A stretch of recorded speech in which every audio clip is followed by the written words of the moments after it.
नमस्कार, आप देख रहे हैं भारत की आवाज़ न्यूज़। मैं पीयूष कुमार मिश्रा। उत्तर प्रदेश के बाराबंकी जिले के तहसील रामसनेही घाट अंतर्गत ग्राम निष्कापुर छुलिया में गत वर्षों की तरह इस बार भी आयोजित 5 दिवसीय 29वें सत्संग समारोह एवं संत सम्मेलन का समापन जौनपुर काशी से पधारे राष्ट्रीय कथा प्रवक्ता आचार्य प्रकाश चंद पांडे जी हृदय स्वापी राम कथा से हो गया। 5वें दिन इतनी भीड़ उमड़ी कि बैठने खड़े होने की जगह नहीं बची।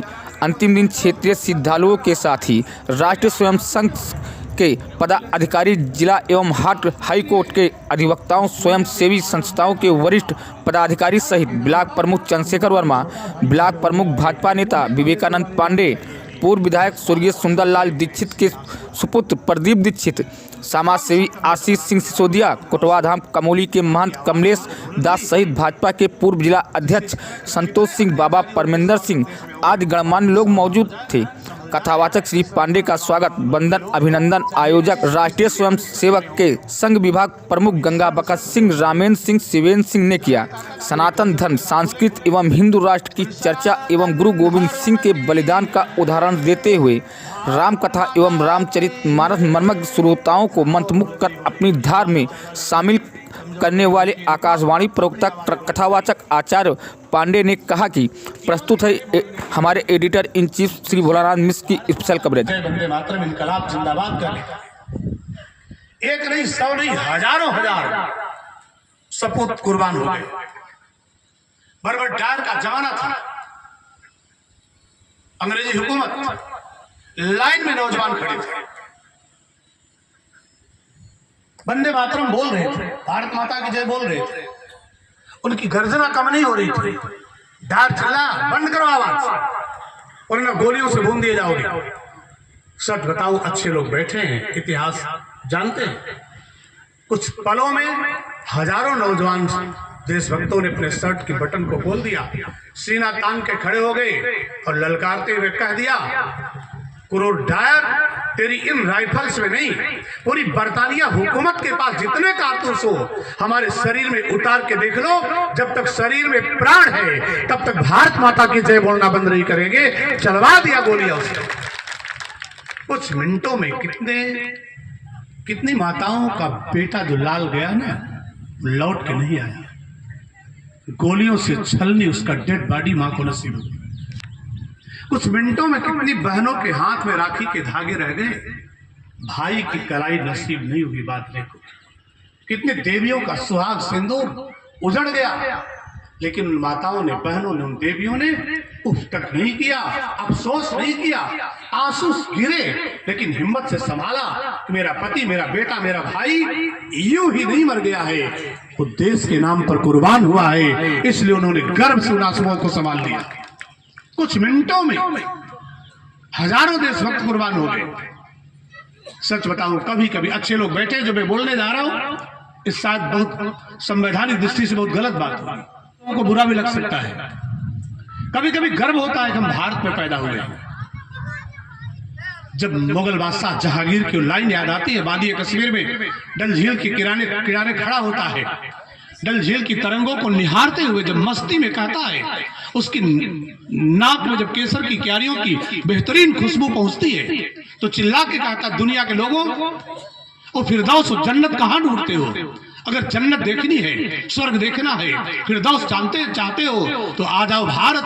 अरे घर फिरदौस है, जमीन घर फिरदौस है, जमीन अस्ता तो हम ही अस्ता। उसने चिल्ला के कह दिया, अगर धरती पर कहीं स्वर्ग है तो यही है। घर फिरदौस है, बर्रुए जमीन अस्ता तो हम ही अस्ता। जब भारत की उस प्राकृतिक छटा को देखते हैं, यहाँ के मौसम के मिजाज को देखते हैं, तमाम सांस्कृतिक चेतनाओं को देखते हैं, तब गर्व होता है कि हम भारत में पैदा हुए।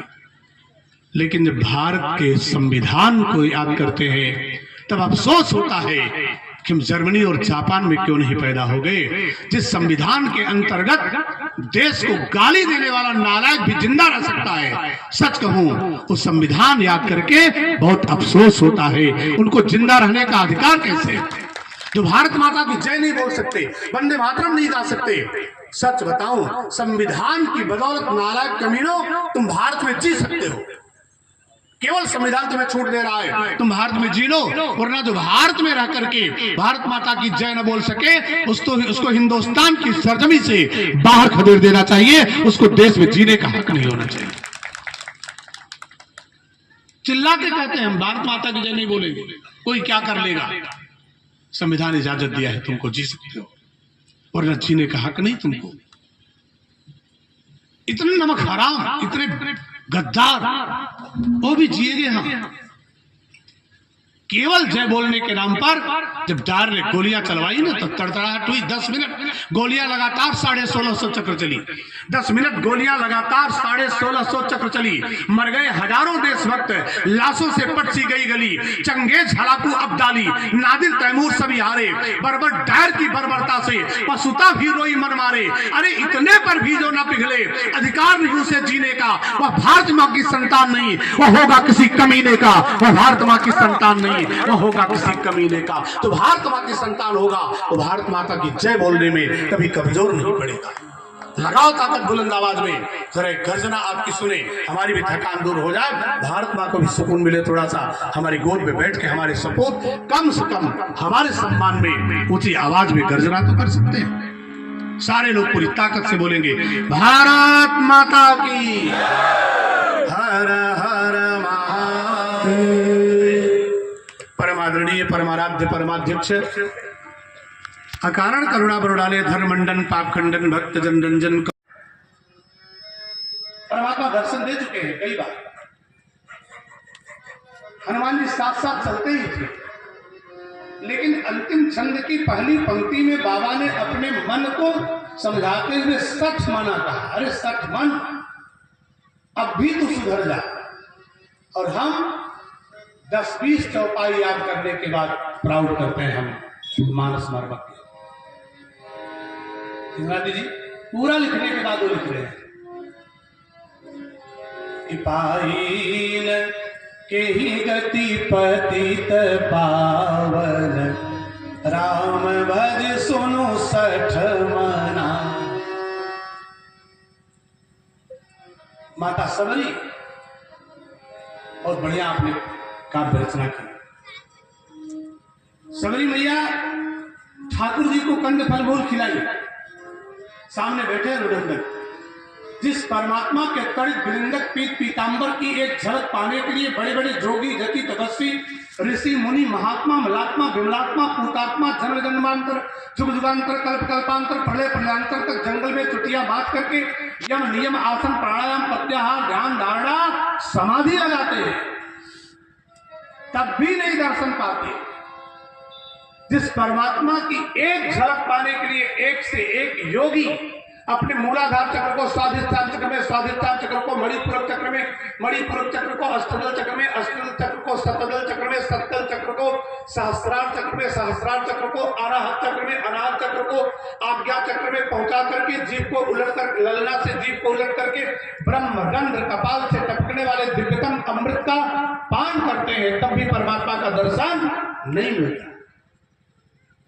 जिस परमात्मा की एक झलक पाने के लिए एक से एक संत अपने अन्नमय कोश को प्राणमय कोश में, प्राणमय कोश को ज्ञानमय कोश में, ज्ञानमय कोश को मनोमय कोश में, मनोमय कोश को विज्ञानमय कोश में, विज्ञानमय कोश को आनंदमय कोश में पहुंचा करके अंतःकरण चतुष्टय को भगवत विग्रह चतुष्टय में तल्लीन कर देते हैं। अपने मन बुद्ध चित्त अहंकार को परमात्मा के नाम रूप लीला धाम में तल्लीन करके जीव और ब्रह्म के बीच में जो माया का पर्दा उसका भेदन कर देते हैं, तब भी उनका दर्शन नहीं प्राप्त कर पाते हैं। वही परमात्मा सबरी के सामने बैठे और सबरी अपने को क्या करिए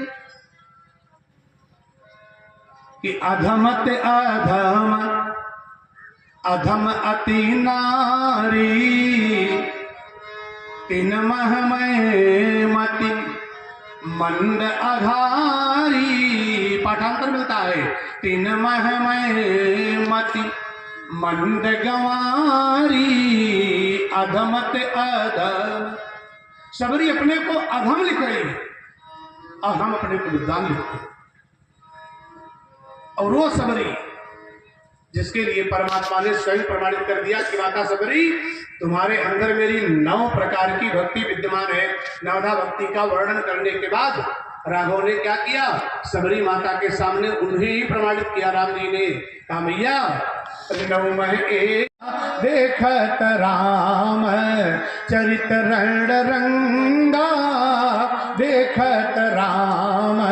शंकर जी देख रहे हैं, देख करके रणलीला का वर्णन कर रहे हैं, लीला कैसी चल रही है। राम जी बार बार कोशिश कर रहे हैं, 30 बाण राम जी छोड़ते हैं, रावण को मारने का प्रयास राम जी करते हैं, लेकिन रावण मर नहीं रहा है। 30 बाण राम जी छोड़ते, रावण के 10 सिर कट जाते, 20 भुजाएं कट जाती, लेकिन जैसे ही सिर और भुजाएं कट के धरती पर गिरती, तब तक फिर तुरंत 10 सिर और 20 भुजाएं नए बन जाते।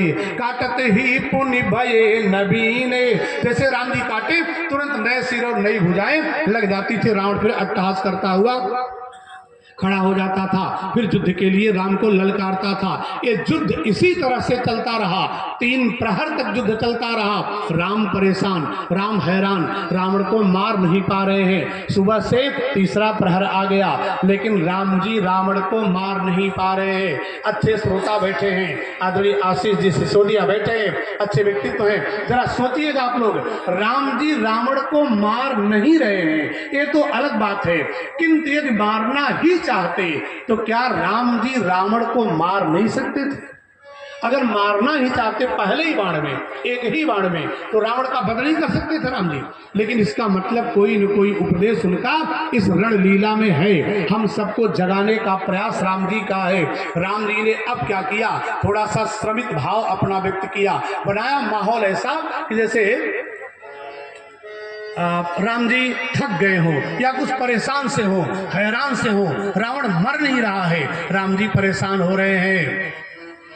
जरा सा राम की नजर विभीषण की ओर गई। जरा यहाँ कंसंट्रेशन आपका चाहूंगा मैं, बड़ी एकाग्रता सुनिएगा, तब ये दृश्य समझ में आएगा कायदे से। हमारे बीच में आदरणीय जितेंद्र सिंह रिंकू जी, सदस्य जिला पंचायत है, आदरणीय राजेश तिवारी जी बाराबंकी से, आप सब विभूतियों का आगमन लगातार होता जा रहा है, सबका बहुत बहुत अभिनंदन है। एडवोकेट आशीष सिंह राठौर जी बाराबंकी से पधारे हैं, आलोक सिंह गौर जी बाराबंकी से, समाजसेवी डॉक्टर आशीष सिंह जी सामने बैठे हैं, आप सबका बहुत बहुत अभिनंदन। आदरणीय प्रमुख जी चंद्रशेखर वर्मा जी का नाम क्या लेना, दर्जनों कथाओं में आप शिरकत कर चुके हैं, बहुत पुराना परिचय है, परिचय के मोहताज न हम न आप, दोनों ही एक दूसरे से भली बात परिचित हैं। आप सब आगंतुकों का बहुत बहुत अभिनंदन है।